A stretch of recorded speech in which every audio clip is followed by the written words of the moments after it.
3 dicas de análise de solo para esse período, para você que trabalha com café. Eu sei que pode parecer estranho falar de análise de solo agora, porque a gente está, na verdade, iniciando a colheita. Mas muitos produtores vão ter, na verdade, uma colheita muito baixa esse ano, por conta da geada do ano passado, do grande abortamento de flores que a gente teve.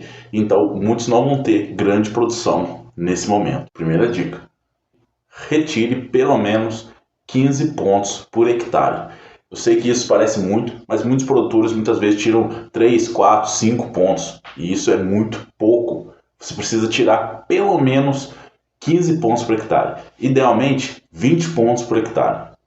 Mais que isso, eu já acho que não fica tão necessário, porque a gente percebe estatisticamente que o erro começa a cair muito, e menos do que 15, o erro é muito grande. Ou seja, a verdade é que essa análise de solo vai ter pouca serventia se você fizer com menos de 15 pontos por hectare. Então, se você tem 2 hectares, você precisa tirar pelo menos 30 pontos.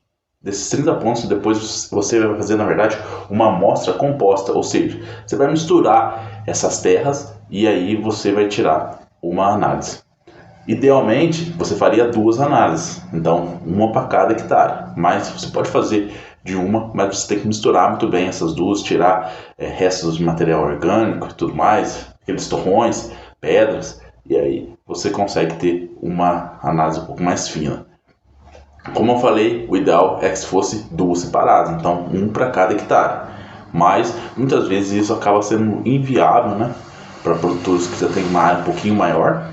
E também, muitas vezes, esse é um ponto que, se você fala para o produtor, ele acaba desistindo de fazer análise. Então, entre fazer o ideal, se não é possível, é melhor que você faça bem feito as áreas e faça uma análise composta, uma amostra composta muito bem feita, do que não fazer nada. Segundo ponto é: evite aquelas plantas muito produtivas, muito fora da curva.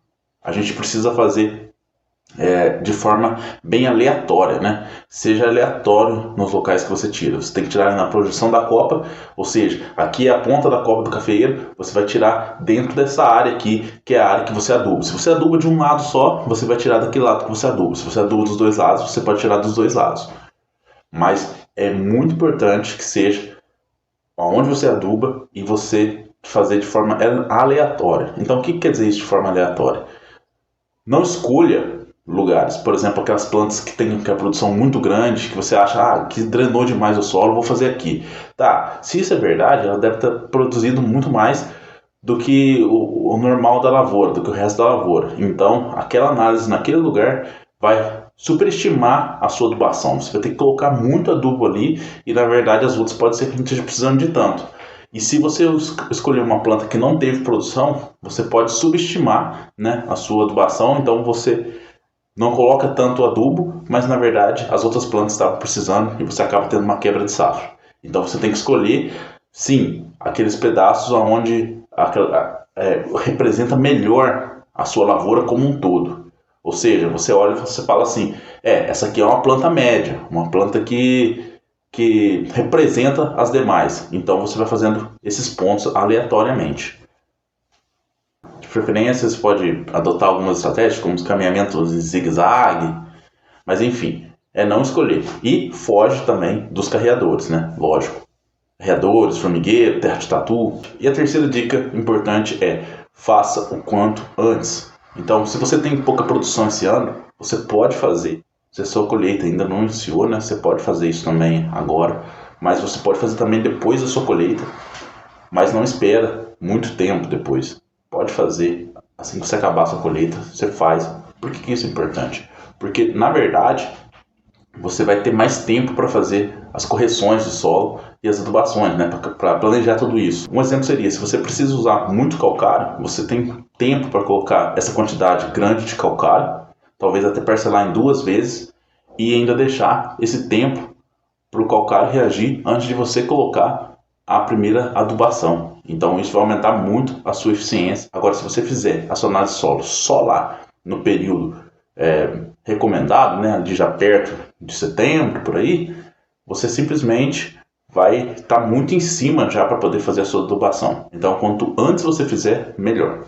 Cafés que não estão produzindo, inclusive, você já pode até estar fazendo, ou até já ter feito, né, a análise do solo. E uma dica extra é para quem tem condição, né, ferramentas para isso, porque, por exemplo, no enxadão isso pode ficar um pouquinho complicado, mas é possível também de fazer, tirar análise de 20 a 40, porque às vezes você precisa fazer uma correção ali com o gesso, correção química, né? Porque o gesso com relação a corrigir o pH, eu já fiz vídeo sobre isso, dá uma olhada no card, que já tem vídeo sobre gesso corrigindo pH, se corrige ou não corrige pH. Mas você pode precisar utilizar o gesso agrícola. Então, fazer uma análise de 20 a 40 é sim muito importante. E se você tem condição de fazer, é uma dica que vale ouro. Porque assim como o calcário, o gesso, quando ele é requerido, né, quando você precisa usar gesso, ele é realmente um remédio. Por hoje é isso, pessoal. Deixa aqui nos comentários se eu esqueci de alguma dica muito importante, de alguma coisa muito importante na hora de retirar a análise de solo. Compartilha aqui com a gente aqui se eu esqueci de alguma coisa, sua opinião, se você já fez, se você vai fazer análise de solo, se você faz todos os anos ou se você faz só de um ano sim, um ano não. Então é isso daí, pessoal. Participa e até o próximo vídeo. Bora que o agro não para.